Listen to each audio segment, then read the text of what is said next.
Good evening, ladies and gentlemen. I'm Xavier Salomon, Peter J. Sharp, Chief Curator here at the Frick Collection.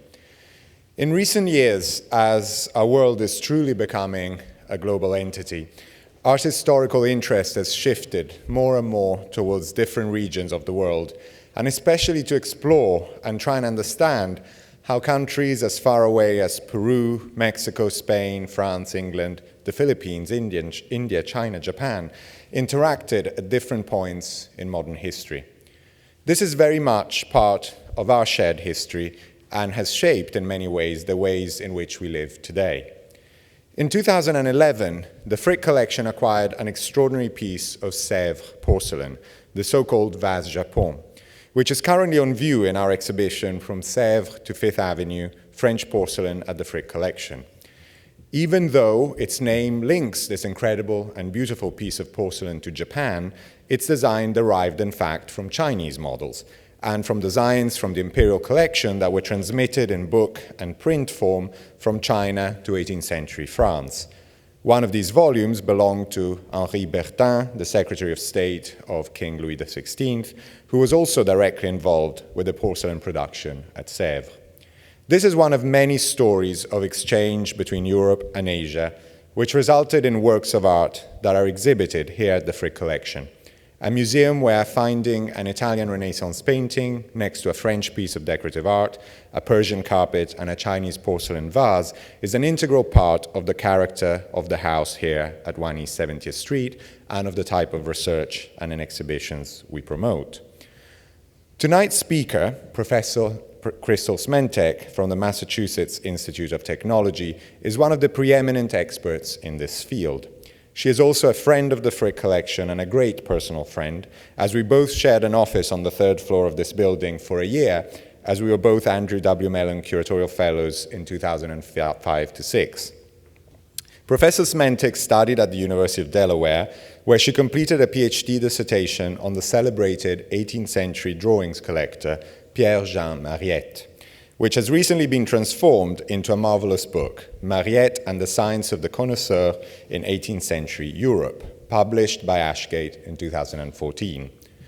A reviewer writing about this book in recent months has stated that this is a book that needs to be read by anyone concerned with the way in which art was viewed, perceived, and written about in this period. Between 2005 and 2007, Professor Smentek was here at the Frick as a curatorial fellow and curated the marvelous exhibition Rococo Exotic, French Mounted Porcelains and the Allure of the East in 2007. I remember this haunting show as an eye-opening one that focused on two Chinese vases mounted with gilt bronze decorations in the 18th century in France, which are now in the entrance hall here at the museum. The display focused on how these objects were created and how they were marketed and collected. It also beautifully transformed our cabinet gallery into the shop of a French marchand mercier, complete with shells, corals, and even a business card. I think it is fair to say that this exhibition and her 2 years at the Frick provided the beginning of Professor Smentek's interest in the topic of cultural interchange between France and China. Since 2008, she has been at MIT, where she is now Associate Professor of Art History in the Department of Architecture. She has been focusing over the past years on the history of collecting and display, of the art market, and of Rococo art and design more broadly. Her current focus of research is directed towards a forthcoming book, Objects of Encounter, China in 18th Century France. Only a few weeks ago, she published a wonderful article, Global Circulations, Local Transformations, Objects and Cultural Encounter in the 18th Century, in the Getty volume, Jing Encounters, Artistic Exchanges Between China and the West. Tonight's lecture, entitled Chinoiserie for Beijing, an 18th century French gift to the Emperor of China, will focus on the series of tapestries designed by François Boucher, which were given by France in 1766 to the Chinese Emperor. I would like to remind you that tonight's lecture will be streaming live on our website, and it will be available for later viewing online. I would like to ask you to please turn off all cell phones out of respect for our speaker and for fellow audience members. And finally, following tonight's lecture, you will have the opportunity to visit the Sèvres exhibition in the Portico Gallery until 7:30. It is such a pleasure to have Kristel back here at the Frick Collection tonight. Please join me in welcoming her to the podium.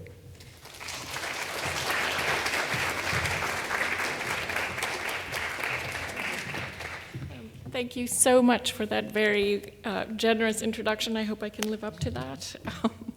I'm really delighted to be here. I'm very glad to have been invited, and I'm really glad to be back at the Frick Collection.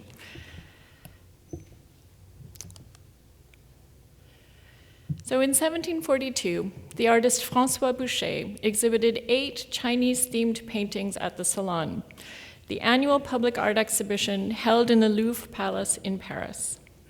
And the paintings featured idyllic scenes of elegant, vaguely Chinese figures at leisure. Some, as you see on the left, are hunting birds, and some, as you see on the right, are fishing. And in other canvases, we see the Emperor of China himself enjoying entertainments such as music and dancing. That's in the painting at the top, and this is the Emperor. Or in the painting on the bottom, we see courtly women enjoying the pleasures of shopping at a fair in the canvas at the bottom, as I said. Excuse me. And in 2 others, the figures are relaxing outdoors, lunching on the left and being groomed in a garden on the right. These paintings were commissioned from Boucher by the Beauvais Tapestry Manufactory to serve as designs for Tapestries. Shortly after their exhibition at the Salon, the artist Jean-Joseph Dumont worked up the 6 small canvases I've just shown into cartoons, or full-scale preparatory models for the weavers at Beauvais. The first of the tapestry set, now known as the teinture chinoise, or Chinese hangings, was on the looms by 1743. And here you see Boucher's design for the fair and the very large Beauvais tapestry that resulted. And as you can see, the tapestry has had its borders trimmed. For art historians, Boucher's paintings and the Beauvais tapestries that resulted epitomize chinoiserie, the 18th century European practice of appropriating and adapting Asian motifs in textiles, furniture, architecture, porcelain, and painting. Interpretations of chinoiserie vary, but is generally understood to be either a playful, frivolous, or trivializing European response to China and its cultural productions. So in the case of the teinture chinoise, in 1993, Michael Levy memorably described them as representing, and I'm quoting, a cloud cuckoo china, flippant, decorative, and deft. More recently, the tapestries have been denounced, and I'm quoting again, as excruciating and demeaning representations. One aspect of their 18th century history, however, complicates both of these interpretations of the teinture chinoise and the concept of chinoiserie, which it is said to exemplify. And this is the fact that in the 1760s, the French statesman Henri-Léonard Bertin dispatched a set of the teinture chinoise to China as a gift for the Qianlong Emperor. And you see the emperor here depicted at the very start of his long reign from 1735 to 1796. And viewed from the perspective of conventional understandings of chinoiserie, the Beauvais tapestries would seem to be a most inappropriate diplomatic gift. And yet, not only were the tapestries presented to Qianlong, but he in turn had a European-style palace purpose-built to house them at his garden complex at Yuanmingyuan outside Beijing. And there the teinture chinoise remained until the looting of Yuanmingyuan by Franco-British troops in 1860, and the return of at least one of the tapestries, the Chinese fair, to France as the spoils of war. And this tapestry was subsequently destroyed by fire in 1871. So this wood engraving published of it in 1861 is the sole confirmed visual record of the set sent to China. So today I'd like to look at the unusual circumstances of Bertin's gift, the 2 Chinese priests, Allure and Etienne Yang, who brought the tapestries to China, and the remarkable exchange of objects between Paris and Beijing that resulted from their presentation. And as we will see, Xavier's kind of given this away, one of the Frick collection's recent acquisitions is a direct outcome of this exchange. And Bertin's gift also provides an exceptional opportunity to nuance the concept of chinoiserie. His offering suggests, I think, that however fantastical and varied in its meanings, chinoiserie could also serve as a vehicle of elite identification with, rather than a trivialization or denigration of Chinese difference. But let's start with the tapestries. So Boucher exhibited his paintings for the Tentures Chinoises over 20 years before the tapestries were sent to Beijing.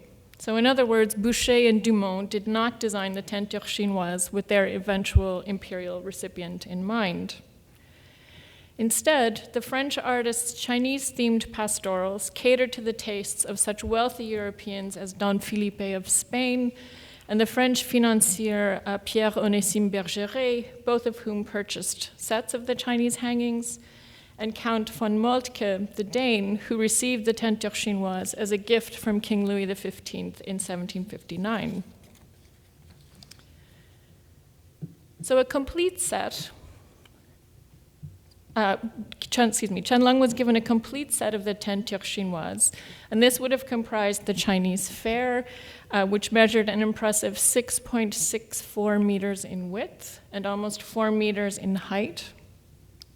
It would have included the dance, which measured 5.6 meters wide. And in this example, you can see the French coat of arms here that crowned each tapestry of the set sent to China. And the set also included 4 smaller tapestries, including bird hunting, which was just over 4 meters wide,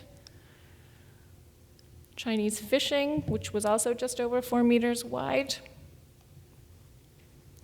and the Chinese garden here on the left, which was 3.7 meters wide, and the meal here, unfortunately, in a black and white, which was 5.5 meters wide. And given their scale, these were very large, such tapestries were necessarily hung in very large rooms and fully covered their walls, and they thus enveloped their viewers and invited their imaginative participation in the scenes represented. And to give you just a sense of their scale, this is a photo of von Moltke's set as it's currently installed in the Amalienborg Palace in Copenhagen. So for 18th century European elites, the elegant, slightly Sinicized figures and luxurious settings of the Tentures Chinoises encouraged a projection into a China both Arcadian and courtly. Jesuit missionaries working for the Qing emperors sent reports from Beijing that conjured visions of a sophisticated, splendid court culture with which French elites could vicariously identify. And the more material allure of Asian imports, such as silks, porcelains, and lacquers, suggested a court possibly even more luxurious than their own. And I think these are some of the visions that are realized in the Tentures Chinoises. At the same time, the idea of China conveyed through objects and missionary accounts lent itself to artistic license. And the Chinese fair, for instance, presents a vision of Asian material plenitude, including textiles, lacquer cabinets, and fans, but also, and rather incongruously, this is a detail of the lower right, Near Eastern carpets and blue and white porcelain set in European metal mounts. So this porcelain has European metal, bronze metal mounts added to it. The tapestry also features a charlatan, a figure familiar from depictions of European fairs, and exotic accents such as palm trees, elephants, camels, and many magnificently attired noblewomen attended by servants, one of whom is African. And Dumont made several modifications to Boucher's designs when he worked up the cartoons. He notably changed the hair color of the women. So all of the figures in Boucher's preliminary designs, as you see here, have black hair, but in the tapestries, the Chinese noblewomen are blonde, and it's a curious change. And perhaps the change in color and the consequent subduing of difference was made to make the images more inviting to imaginative identification by courtly European consumers. And I think the exotic elements in the tapestries also include the woven frames of tightly curled, rather spiky parsley leaves, as they were called, a pattern that was apparently designed and used only for the teinture chinoise. And yet Boucher's images are not entirely fictional. As scholars have shown, the artist based details of his designs on representations of Asia in travel accounts, as well as Chinese objects and images available in Paris. So the Chinese dance, for example, features multiple renderings of identifiable Chinese instruments, an element that suggests a wider availability of and interest in Asian objects in early 18th century France than is sometimes assumed.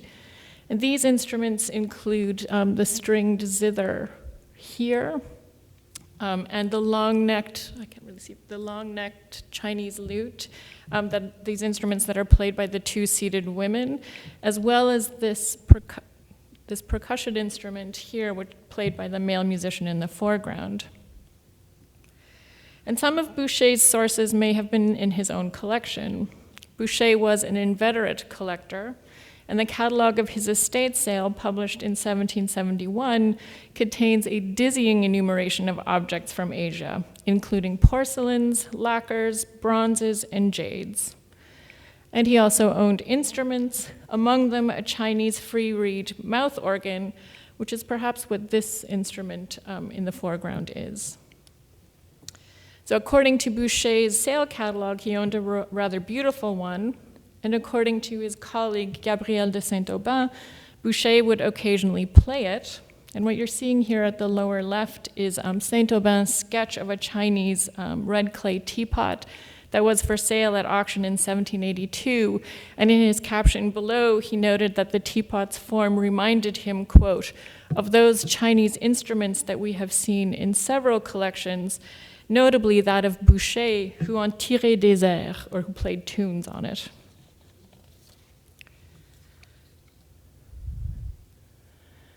And as scholars have shown, Boucher drew liberally on illustrated European accounts of Asia, as well as on Chinese woodblock prints for his Chinese-inspired designs.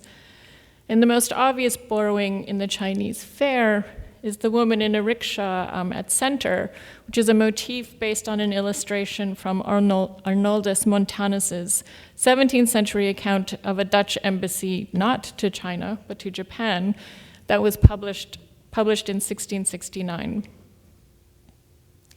And one of Dumont's adjustments to Boucher's original design was to fill in the vast expanse of blank sky at the left of the painting, which I'll show you in a moment, by adding these two trees here. And tapestry historians have often remarked on the unusually empty sky in Boucher's canvas. And I wonder if we aren't seeing here something of Boucher's engagement with Chinese materials available in Paris. And I wonder in particular if it isn't the result of Boucher's engagement with scroll paintings from China. Boucher himself owned one, described in the 1771 sale catalog as, quote, a large rolled frieze depicting a Chinese topography and landscape. And 9 examples in the French King's collection were inventoried there as early as 1708. And these included a large roll of 26 to 27 feet representing the march of a Chinese army. And the scrolls themselves have not, to my knowledge, been located, so I can only speculate. But one noticeable feature of such paintings to European eyes would have been their empty skies and their asymmetrical compositions. And Dumont's addition of trees might then be said to have occidentalized Boucher's design by making it conform to French standards of symmetry and skies. Boucher likely not only looked at images and objects, but also read parts of the illustrated texts he consulted, and these too may have inspired his designs. Bertin, the minister responsible for the gift of the tapestries to Qianlong, was almost certainly familiar with Jesuit descriptions of the court in Beijing, and these may have guided his decision to send the tentures chinoises. He certainly had other options. The Chinese fair, for instance, is strikingly consistent with missionary accounts of shopping events arranged for the emperor and the women of his court. A widely circulated letter by the Jesuit Jean-Denis Attiret, published in France in 1749, and thus, of course, after Boucher and Dumont had completed their designs, described the emperor and his ladies' extensive and expensive purchases at an apparently raucous make-believe shopping street in the gardens at Yuanmingyuan. And such first-hand descriptions may have convinced Bertin that the tapestries were an appropriate gift for a ruler understood to enjoy entertainments like fairs, hunting, and outdoor meals akin to those enjoyed at Versailles. And the Jesuits in Beijing often compared Yuanmingyuan to Versailles, and such comparisons underscored the missionaries' repeated evocations of the indescribable opulence of the emperor's palace. In scale and technique, tapestries represented the pinnacle of French luxury production, and they exemplified magnificence, the dazzling display that was the very substance of status in 18th century Europe. And tapestries were thus the French administration's diplomatic gift of choice to both European and extra-European sovereigns, including, according to the available documents, Algerian and Guinean dignitaries. Impressive because of their scale, workmanship, and the difficulty of transport, tapestries were an appropriately magnificent gift for an emperor who, again according to missionary and other accounts, divided his time between a leisured life outdoors and palaces of an unimaginable splendor. And I think one can assume that Bertin did not think the themes of the tentures chinoises to be superficial or demeaning. That the tapestries were sent to China at all was the result of Bertin's fortuitous encounter in Paris with two Chinese Catholic converts known by their Christian names as Allure and Etienne Yang. And you see Bertin here on the right in a portrait by Alexandre Rosselin, painted in 1768, and exhibited the following year to mixed reviews at the Salon in Paris. And though we know that Bertin did commission portraits of Ko and Yang, none are extant, to my knowledge. So instead, at the left is a late 17th century image of the Jesuit seminary at La Flèche in Brittany in northwest France, to which Ko and Yang had been sent in the early 1750s by French Jesuits in Beijing. Bertin had an array of responsibilities within the French administration, responsibilities which the rather grand frame on his portrait alludes to. In 1763, Louis XV created a special ministry for Bertin, a position he held until 1780. And Bertin's ministerial brief ranged from horse breeding, agriculture, mining, canals and navigation, to oversight of the Sèvres porcelain factory and the silk industry in Lyon. And you can see references to his very diverse portfolio in the horse, the globe, and the paddle, and also, of course, the cornucopia on the frame. And for a few months, Bertin was also responsible for the French India Company. And it was in this capacity that he met Ko and Yang when in late 1763 or early 1764, they applied for permission to travel home on a French East India Company ship. And Bertin was an avowed Sinophile with a keen sense of Chinese excellence in matters ranging from political economy to ceramics. And his meeting with Ko and Yang presented him with an opportunity not to be missed. In the 18th century, interpersonal encounters between Chinese and Europeans were rare. With the exception of Catholic missionaries and merchants who ventured to Asia, and the few Chinese who traveled to Europe, Sino-European encounters in this period were mediated less by people than by things. The French, like several other European states, were allowed to trade in Canton, present-day Guangzhou, From 1757, the only port open to European trade. But France had no official diplomatic relations with China. By imperial favor, a small community of European missionaries was allowed to reside in Beijing, but other foreigners were restricted to Canton, and they were forbidden from fraternizing with local residents other than trade officials. So information on China was tightly controlled. As Chinese, however, Ko and Yang could theoretically travel within their home country and converse directly with its inhabitants. Speaking both French and Chinese and familiar with cultural practices both in France and in China, the two priests were ideally suited to gather and convey Chinese knowledge to eager recipients in Paris. And to prepare Ko and Yang for their new roles as intelligencers, Bertin delayed their return voyage by a year and arranged for them to take an ambitious study tour of French manufactures. Some of what we know about Ko and Yang we know from this account, published or intended to be published in 20 copies by Bertin after the priests had embarked for Canton. Ko and Yang had initially arrived in France from China in 1752. They were among a number of converts sent by the French Jesuit mission in Beijing to Jesuit colleges in France in order to train an indigenous Chinese clergy. So Ko and Yang accordingly spent several years studying French, Latin, logic, and theology at the Collège Henri IV at La Flèche, in La Flèche. And by 1759, they had entered the Collège Louis le Grand and the Jesuit novitiate in Paris. Their destinies were suddenly altered, however, by the Parliament of Paris's decree against the Jesuits in August 1762, which proscribed the order's admission of novices and closed their colleges.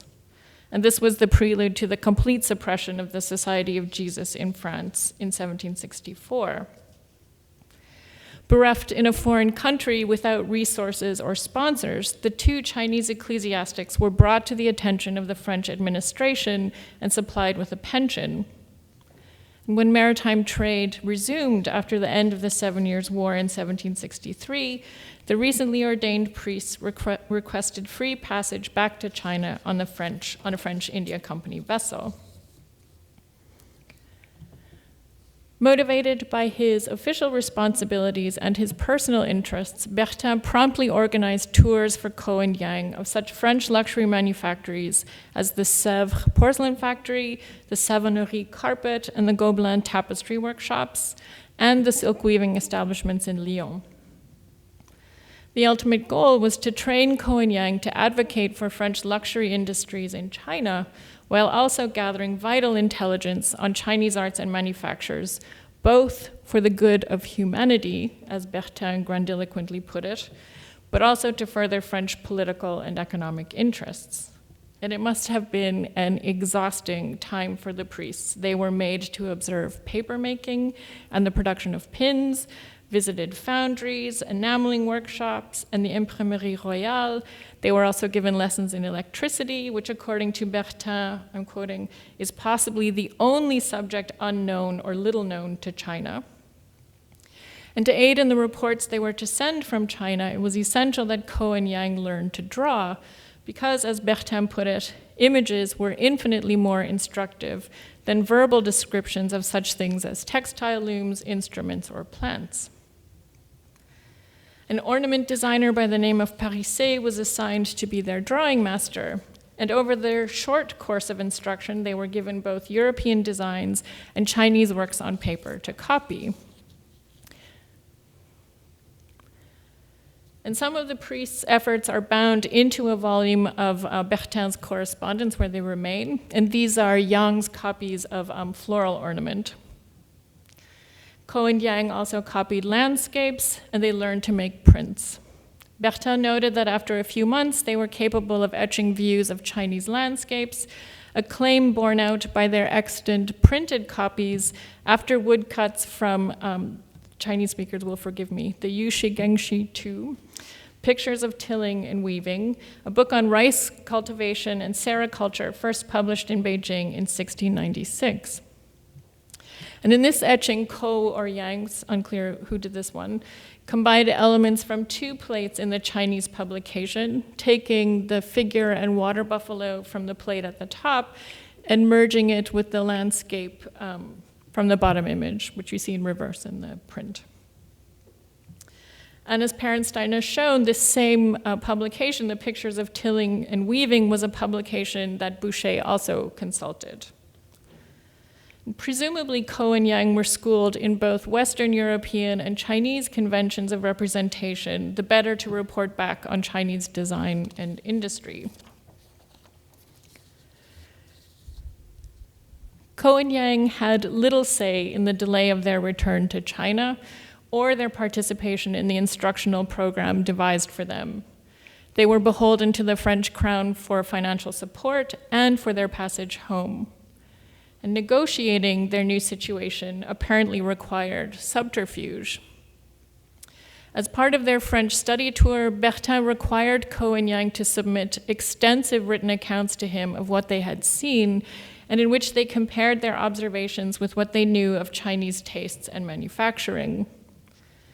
And their reports indicate the degree to which they dissimulated the fact that they had little to no knowledge of life at the imperial court in Beijing, or of the Chinese manufacturers in which Bertin was interested. And in the pamphlet I showed earlier, Bertin described the seminarians as the children of literati, but other sources suggest they were from much humbler backgrounds. Either way, the future priests would never have encountered the Qianlong Emperor, much less entered his palaces. And yet, they were very confident in their assessments of his tastes when they reported on their visit to the Gobelins in 1764. We don't know what specifically they saw there, so I'm showing this as a representative example. This is a tapestry on the theme of Don Quixote, woven mid-1750s. After their tour of the Gobelins, the pride of France's luxury industry, Ko and Yang wrote confidently to Bertin, I'm quoting from their report, 2 or 3 tapestries from France in the emperor's palace would perhaps give him more pleasure than all the magnificent thrones with which he ornaments his court. He will be surprised by the brilliance of the colors and the beauty of the drawing. People and flowers are preferable to all other representations, but the people must be decent, because the Chinese are very particular on this matter. Ko and Yang's report to Bertin on their tour of another of France's most important manufactories, the Sèvres porcelain factory, suggest they repeated back to the minister what they had been told, and presumably what they assumed he wanted to hear. When they visited in 1764, potters at Sèvres still produced soft paste porcelain like the objects you see on the screen, not the desired hard paste produced by the Chinese. The French king's ceramicists were thus very much in competition with their counterparts in China for European market share. Stroking Bertin's ego and feeding his ambitions for the factory he oversaw, Ko and Yang praised the taste of French ceramicists and lamented the lack of it among Chinese potters, particularly when it came to figures. So in their report, the priests described Chinese figures as almost always grotesque, and Chinese drawing as considerably lacking when compared to French models. And in making these claims, Ko and Yang echoed, probably intentionally, the most common tropes of 18th century European accounts of Chinese art. French detractors routinely castigated Chinese artists for their distorted and grotesque figures and their perceived inability to draw. And just as a representative example, we might take the entry on Chinese painting in Diderot and d'Alembert's Encyclopédie, which says, quote, "The only merit of their painting is a certain neatness and a certain taste for servile imitation. One notes neither genius, design, invention, nor correctness." Bertin characterized the Sino-French relationship he hoped to initiate through Ko and Yang as for the good of humanity. As he stated in his formal instructions to the priests, and I'm quoting again, "Because all the peoples of the universe have the same origins and are members of the same family, the distance that separates them should not make them forget that as men and as brothers, they owe each other mutual aid. That said, of course, the line between disinterested exchange and industrial espionage was a fine one. Once in China, Ko and Yang were to gather intelligence on, as Bertin put it, those areas in which the Chinese excel, and they were to send samples varying from seeds and medicinal herbs to kaolin, the essential ingredient of hard-paste porcelain clay. On February 1st, 1765, the two priests set sail for China, bringing with them detailed questionnaires on topics ranging from canal building to political economy to porcelain. They also brought gifts exemplifying the latest in French technological achievements that they were meant to distribute in order to secure and reward the participation of Chinese informants. And in addition to the teinture chinoise, the gifts included 18 Sèvres porcelains, including vases, potpourri, and biscuit figures, among them 2 vases described as green and pink tenir, which may have looked something like the vase on the left, and Boucher's biscuit group, the Lottery, which you see on the right. The priests also brought with them a case of 12 superb mirrors, telescopes, a camera obscura, and various microscopes. And they were given a portable printing press with movable type and a machine for generating static electricity, both of which Ko and Yang had been equipped by Bertin to explain to Chinese at home. And the two priests each received the gift of a gold watch and the promise of an annual royal pension of 1,200 livres, which is a substantial sum, payable until their deaths. Ko and Yang arrived in Canton by November 1765, but their homecoming did not go as planned. The two priests were immediately confronted with the social prescriptions of a land they had left as teenagers, prescriptions that would make their promised research for Bertin difficult and its accompanying gift distribution impossible. And among the presents they brought, the tapestries in particular aroused unwelcome attention from the Viceroy of Canton, who vehemently insisted on acquiring them for himself. It was established practice that high-ranking Qing trade officials could select imports attractive to them, often for dispatch to Beijing, from among the objects found on European ships during inspections. But it turns out that the Viceroy likely had other reasons for wanting to seize the teinture chinoise.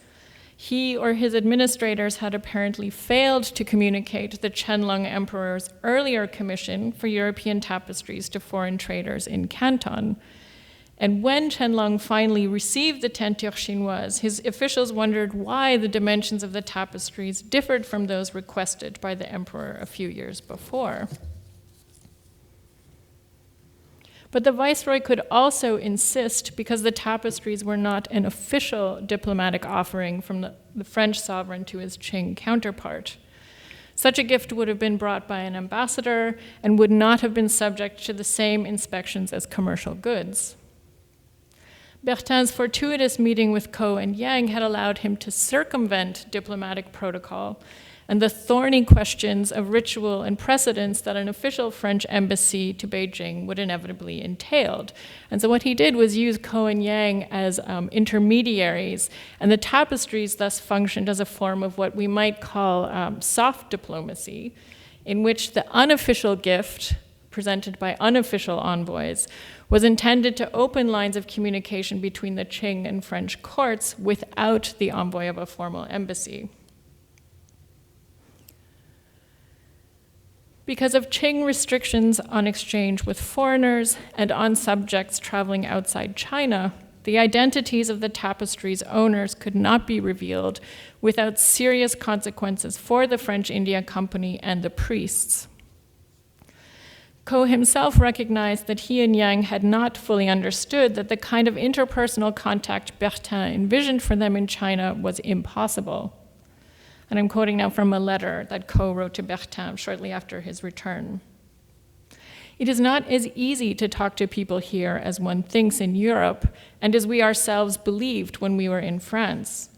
In this country, individuals cannot move beyond their station in life without somebody asking who they are and the reasons and goals of their inquiries. In a later letter, Ko urged Bertin not to send them any more lavish gifts, as presents were dangerous evidence of their contact with foreigners.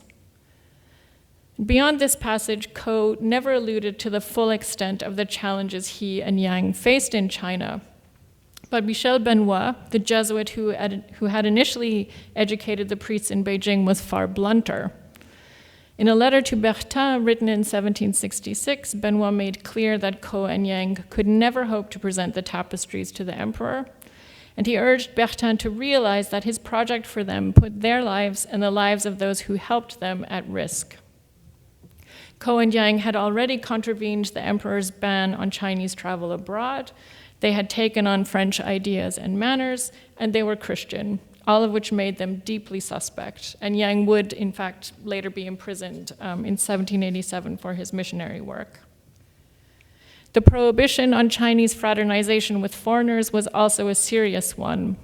Benoit cited the example of James Flint, a British East India Company employee who was jailed for 3 years in 1759 for having left Canton and traveled up the coast to Tianjin. Flint was merely imprisoned, but his Chinese accomplices were beheaded. And a similar fate lay in store for the Chinese priests if they were caught assisting the French. So a rather delicate negotiation over the tapestries ensued between the French India Company representatives in Canton, in whose warehouse the tapestries were kept, Chinese trade officials in the same city who were now under suspicion by the viceroy for blocking his acquisition of the hangings, and Bertin in Paris. And in the end, the French agreed, with some reluctance on the part of Bertin and the priests, that the only way out of the impasse was to have the French Jesuits in Beijing present the tapestries to Qianlong as a gift from their order. And this change in plan required the Jesuits to solicit the emperor's permission to bring the tentures chinoises to Beijing, and it necessitated intricate maneuvers, as the Jesuits in the capital were officially prohibited any contact with Canton and should not have known the tapestries were there at all. The tentures chinoises was finally presented to Qianlong in December 1766, more than a year after the tapestries had arrived in China, and not by Ko and Yang, whose position utterly precluded such an action. Instead, they were presented by a high-ranking Chinese official on behalf of the French Jesuits at the Beijing court, who had now taken Ko and Yang into their care and taken charge of the distribution of their gifts. The splendid offering of the tapestries, now ostensibly by the Jesuits, granted them favor with the emperor, and for Bertin it had the advantage of obligating the French Jesuits in Beijing to him and to the French crown. What Ko and Yang could not easily do for Bertin, the Jesuits, with their privileged access to the emperor and members of his court, subsequently did. And a truly remarkable exchange of books, drawings, and objects ensued between the French mission in the imperial capital and Bertin. It continued well after the Jesuits had been suppressed worldwide in 1773. It continued after Bertin had left office in 1780, and it ended only with Bertin's emigration from revolutionary France in 1791. Bertin was sent hundreds, literally, of images documenting architectural practices in China, as well as antiquities and porcelains and a host of other activities. And on the screen is a very small sampling, 2 architectural views on the left, and then a representation of a Tang Dynasty jade at the upper right, and at the lower right, an image of a Chinese porcelain emulating an antique bronze. Extant packing lists and correspondence document the variety of other objects Bertin received from China, ranging from table screens and jades to scroll paintings. And these objects are unfortunately rather hard to trace, but the fact that they included imperial porcelain and a catalog of the imperial collection of bronzes suggests some of the exchanges occurred with the tacit permission of the emperor. Bertin, for his part, continued to send objects and books to China that demonstrated the latest in French technology, and these were to be distributed as needed. He sent hard-paste Sèvres porcelains, including some decorated with chinoiserie motifs intended for a trade official in Canton who was sympathetic to French interests. And he also sent the latest in French color prints, including this crayon manner allegory of the death of the Dauphin, or the death of the heir to the French throne, by Gilles de Marteau after a drawing by Charles-Nicolas Cochin, which arrived hot off the presses in China in 1767. And Ko and Yang continued to forward information to Bertin when their circumstances permitted. And in Europe, the most lasting legacy of Bertin's encounter with Ko and Yang was this publication, Reports Concerning the History, Knowledge, Art, Mores and Customs, etc. of the Chinese, the Mémoires concernant les Chinois, whose title page you see here. And the Mémoire was a 15-volume book published in Paris from 1776 to 1791 that was almost entirely based on letters and reports sent by the Jesuits to Bertin from Beijing after Ko and Yang's return. And this publication remained the authoritative source on China well into the 19th century. Bertin expected the Jesuits to, as he put it, turn the occasion of the gift of the tapestries to the advantage of the French and their trade by securing the favor of the emperor towards them, and above all, to distinguish them from all other European nations. He was particularly insistent that the tapestries not be understood as an official gift from the French crown. If they were, the gift would be interpreted as tribute, that is, as conveying a message of submission to the emperor. And this was a perception to be avoided at all costs, and it was the principal reason the French refused to send an official embassy to Beijing. So rather than tribute, the tapestries were, as Bertin wrote to the Jesuits, intended as a means to ascertain the emperor's interests in our manufactures and our arts. And what we know of Qianlong's response to the tapestries indicates he was indeed interested in French manufacturers, though it is hard to know if he recognized the thematics of the tapestries as Chinese at all, or indeed if he recognized this to be, a representation of the emperor. We can't know. But we do have a Jesuit report of his reception that gives some sense of how Qianlong perceived them. It is, however, a highly mediated report because it was first reported by an official who presented the tapestries and then went back to the Jesuits to discuss their presentation. And then it was recorded by Benoit for Bertin in 1767. But according to Benoit, upon seeing the teinture chinoise, the emperor was, quote, seized with admiration. Benoit wrote that Qianlong had the tapestries presented to him from different points of view, and after closely examining the finesse of their workmanship, he admired them even more. Benoit further reported that the emperor first thought to use the teinture chinoise to decorate one of the temples in his palace, as Benoit explained, because temples are where one places the most precious things one has. Realizing, however, that the Jesuits would be mortified by this use of their offering, Qianlong, this is Benoit's report, Qianlong then determined to find a place for the tapestries in one of his European palaces at Yuanmingyuan. As there were no rooms large enough for the tapestries, the emperor gave the order to build a new palace with spaces proportionate to the scale of the tapestries, and work was to begin in 1768. And this is the building constructed for the teinture chinoise called the Observatory of Distant Oceans. And ordering its construction was a remarkable gesture of imperial favor.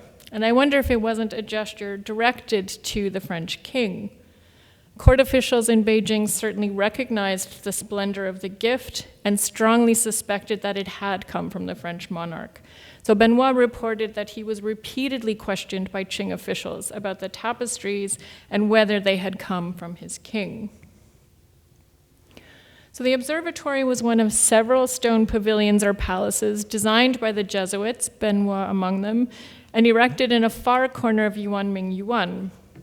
And like the others, the observatory merged Chinese and European forms and techniques. While the tiled and hipped roofs of the observatory were recognizably Chinese, the carved stone ornament and the facade, with its columns, engaged piers, and paned circular windows, was European in inspiration.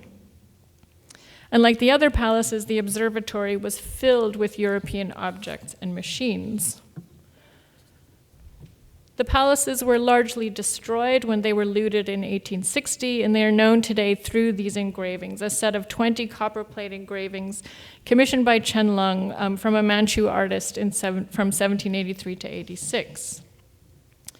Copperplate engraving was not a technology usually used by printmakers in China, and here we see the application of a European technology by a Manchu artist to the representation of buildings that merged Chinese and European forms. A less prominent gesture of appreciation was the emperor's command that his weavers produce woven silk tapestries in emulation of the teinture chinoise. And on the screen is one of two extant versions of these Chinese Western tapestries, as they were called in Qing documents, and this one is in the Cleveland Museum of Art. Measuring almost 9 by 12 feet and representing a family gathering on New Year's morning, the Chinese tapestry resembles the Beauvais series in its shape and scale, and in its perspectival depiction of a multi-figure genre subject, though it is a subject that is more adapted to local tastes and customs. Such tapestries were conventionally made of pure silk, but unusually, this Chinese interpretation was woven in silk and wool, suggesting that emulation of the French tapestry extended to its materials. And a more overt borrowing is the distinctive border, which is based on the specially designed woven frame for Boucher's designs. The tapestry has been less studied, but the prints and European buildings commissioned by Qianlong have been the subject of much recent scholarly inquiry. So I'm only going to emphasize, as other art historians have, that the mix of Chinese and European elements in the palaces, as in the prints and the tapestry, resemble the contemporaneous European phenomenon of chinoiserie. And like chinoiserie, such deliberately hybrid cultural productions suggest that the appropriation of imported forms and technologies could register reciprocal interest in the achievements of one's distant peers, and perhaps even a recognition of equivalence despite considerable cultural differences. The exchange initiated by the tapestry gift had repercussions on design in France as well. Bertin's ministerial brief, as I mentioned, included oversight of the Sèvres factory, and he was particularly interested in Chinese porcelain production and in Chinese antiquities. And on the screen, you see two of the many images of ancient vessels he was sent from Beijing. The one on the right, which we've already seen, represents a porcelain imitating an ancient bronze, and the object on the left was identified in the accompanying caption as an antique copper vase. Bertin intended the paintings of ancient vessels from China that he received to be studied by French artisans.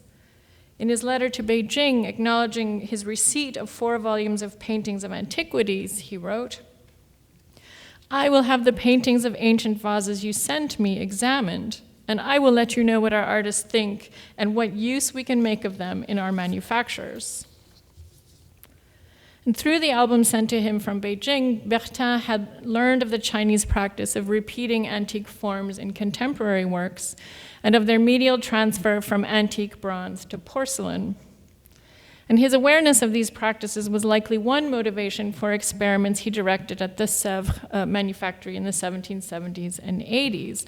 And of course, the most well-known is the curiously named vase Japon, produced in 1774, an example of which was acquired by the Frick Collection in 2011.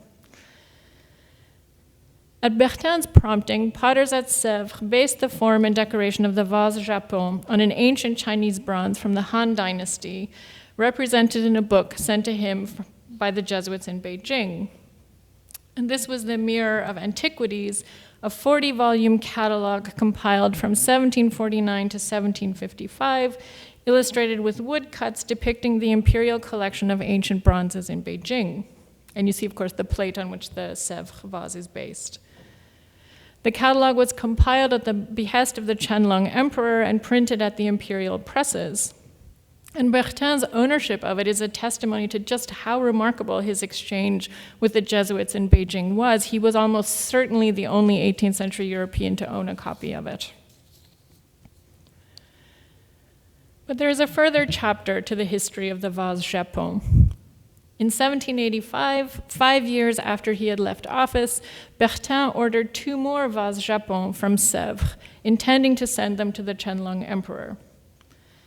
According to Bertin, when King Louis XVI was informed that the factory could not produce them in time for the next departure of ships to China, the king gave Bertin his own set, produced more than 10 years earlier in 1774. And they have not been located, but presumably they looked like the example in the Frick collection. According to the Jesuit Jean-Joseph Marie Amillon, the vases Japon were indeed presented to Qianlong, and when they were, Amillon reported, quote, "It was only when I gave my word that he, the emperor, would believe that they are not of porcelain, or that they are of porcelain rather, and not true antiquities in copper or some other metal." So Amillon is no doubt exaggerating. The Beijing Jesuits were quite adept at telling Bertin what he wanted to hear. But Amillon's comment suggests that the vase's distinctive glaze was intended to replicate or at least emulate copper. And Bertin's choice of offering to Qianlong no doubt sought to demonstrate French prowess in hard-paste porcelain production. But I think it communicated something more. The vases conveyed French appreciation of Chinese antiquities and of the Chinese practice of replicating their forms in its transfer of a bronze form to porcelain. And I would like to suggest that such a gift materialized Bertin's long-standing view of China and France, not only as economic competitors, but as civilizational equals. As he wrote to Ko and Yang before their return to China, he believed in a conformity of mœurs, genius, and character between the Chinese and the French, the 2 nations that can be considered the most polite and the most sociable of the universe. So I'd like to conclude with this hard-paste porcelain statue of the Qianlong Emperor, produced at Sèvres in 1775. It was almost certainly created at Bertin's request, and the following year, in 1776, Bertin sent a version of it to the Jesuits in Beijing to be offered to the emperor. The statue was based on a portrait sent from Beijing purportedly representing Qianlong and painted by the Italian Jesuit painter Giuseppe Panzi. And here you see Panzi's portrait reproduced on a Sèvres porcelain plaque of about 1776, and the same image was used as a frontispiece for Bertin's publication of the reports on the Chinese. And like Bertin's other gifts, the production and intended presentation of the statue of Qianlong exemplifies an admiration for, and certainly a desire to know more about China among Enlightenment elites that complicates understandings of 18th century European interest in China as flippant and superficial. At the same time, however, the statue typifies the misrepresentations and misunderstandings that underpin many cross-cultural interactions. Though the statue sold successfully to elites in France, the Jesuits in Beijing refused to present it to Qianlong. As the Jesuit François Boucher explained to Bertin, unauthorized likenesses of the emperor were prohibited. And certainly, if this was the case, Bertin had to wonder about the veracity of the portrait he was sent. Bourgeois continued that in any case, the statue looked nothing like Qianlong, and the costume, especially the cap, which he described as puffed up like a Turkish turban, would appear farcical. So in the art historical literature thus far, the presentation of the teinture chinoise to the emperor has implicitly been viewed as a somewhat baffling instance of cultural incomprehension. One scholar has called Bertin's choice of gift for the emperor astonishing, and certainly it would be if we understand chinoiserie as superficial or demeaning in its representations of China. Given the importance of the gift, however, it seems likely that Bertin's selection of the tapestries was driven less by ignorance and more by his assumption of an underlying compatibility between the 18th century Chinese and French courts. In his recent study of 18th century French and Qing court cultures, Greg Thomas has compellingly argued that French and Chinese elites of this period could appreciate their cultural differences in some dimensions only by recognizing similarity in others. So beneath or alongside exotic difference lay a recognition of compatibility or equivalence, a sense of the two cultures as civilizational equals. This was an opinion articulated by Bertin, as we've heard, and it is a view that, like Bertin's gift, invites us to rethink chinoiserie. For however fanciful and fantastic its misrepresentations, 18th century chinoiserie seems to have offered some of its viewers the possibility of imagining themselves in relation rather than in opposition to their counterparts halfway around the globe. Thank you.